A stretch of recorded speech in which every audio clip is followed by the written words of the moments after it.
morning, students. Oh, how I miss sending you to detention and giving you Fs.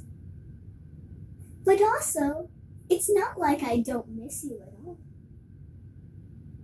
Anyways, let's start reading a wonderful text that I came up with. And I also printed you guys more homework. Thank you, Anna. Anyways, yay for this. Let me get a better voice. A food web consists of all the food chains in a single ecosystem. All living things are in a food chain. For example, zebras eat plants and grasses. Lions eat zebras. Lions, zebras, and plants all belong to one food chain. Other animals eat zebras too. Other animals eat the same plants. They all live from different food chains. Put together, these food chains are called a food web. Oh my God. Food chains have different levels. These are called trophic levels. Organisms in the first trophic level are all called producers.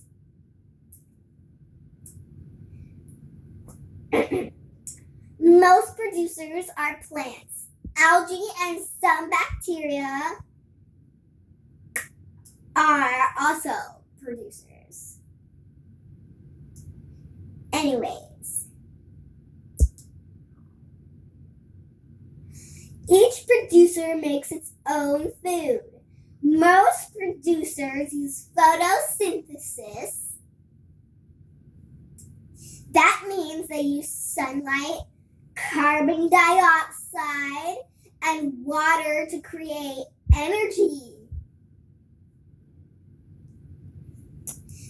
The next trophic levels are animals that producers. They are called consumers. Some consumers are herbivores, while others are carnivores. They can also be omnivores, which means they eat both meat and plants.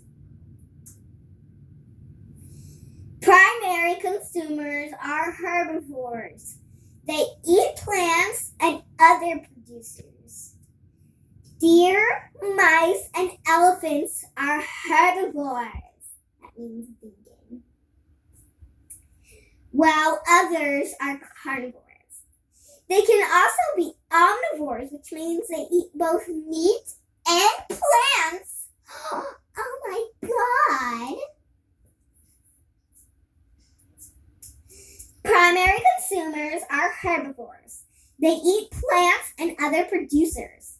Deer, wait, I read that part. Oh wait, no I didn't. Sorry. I was at the bottom part. In the desert, a mouse is a primary consumer. It eats seeds and fruit. In the ocean, many fish and turtles are herbivores. They eat algae and seagrass. Do you know what that means?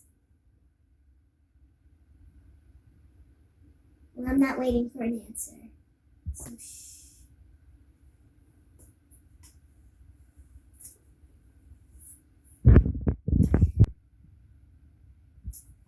secondary consumers are animals that eat herbivores.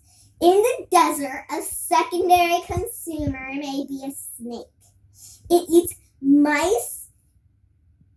In underwater kelp forests, sea otters are secondary consumers. They hunt sea urchins.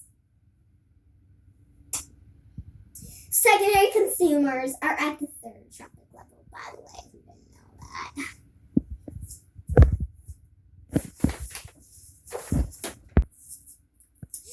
Animals at the next level eat secondary consumers. In the desert, an owl or an eagle may hunt snakes. predators are also called apex predators. No other animal eats an apex predator. We don't know about that, do we? Lions are apex predators. Great white sharks are apex predators in the ocean. Wouldn't it be apex?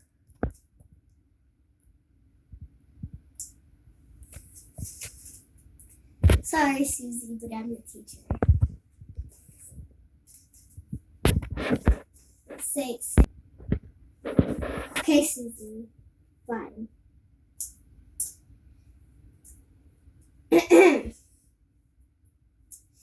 Detorivores and decomposers are at the end of food chains. Detorivores eat things that are not alive. Vultures eat dead animals, for example. Oh my gosh, did that mean we're detorivores? Because we eat dead cows. Whatever. For example, some organisms like fungi and bacteria are decomposers. They turn dead plants and other organisms into soil. They let the food chain start over. For example, grass makes food through photosynthesis. A rabbit eats the grass. A fox eats the rabbit. When the fox dies, worms and fungi break down its body. Other animals become part of the soil. There it leaves nutrients for plants to grow. This way, the cycle keeps going.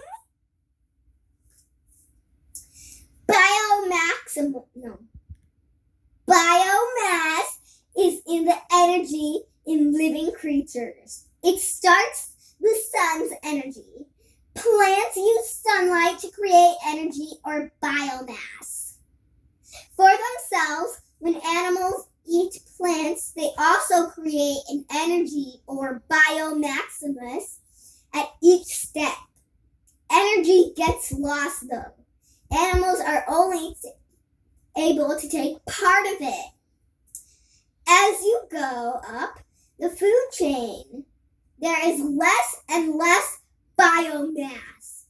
There is more energy in the lower tropic levels. That is why food webs need more producers than herbivores. They can only have a few carnivores and omnivores. Sometimes food chains can fail. If plants are destroyed, herbivores do not have enough to eat. Their numbers go down. Humans can also destroy a food chain. People cut down forests for wood. Pesticides get into soil and water. Sometimes an animal eats a polluted plant. The pesticides stay in the animal's fat. Then a carnivore eats that animal. It takes more and more pesticide. This is called bioaccumulation. In the 1940s and 1950s, bald eagles began disappearing. DDT was the major reason. DDT stands for dichlorodiphenyl trichlorothanos. This pesticide, DDT, was building up in soil and water. Fish ate the organisms with DDT. Bald eagles ate the fish. Because of DDT, they started laying eggs with thin shells. These shells often broke and the baby birds died. Well, that got dark quickly. The U.S. government decided using DDT was against the law. Many food webs have come back. Baby eagles are now hatching again. Anyways, that's all for today. I hope to see you sometime again soon. Bye-bye.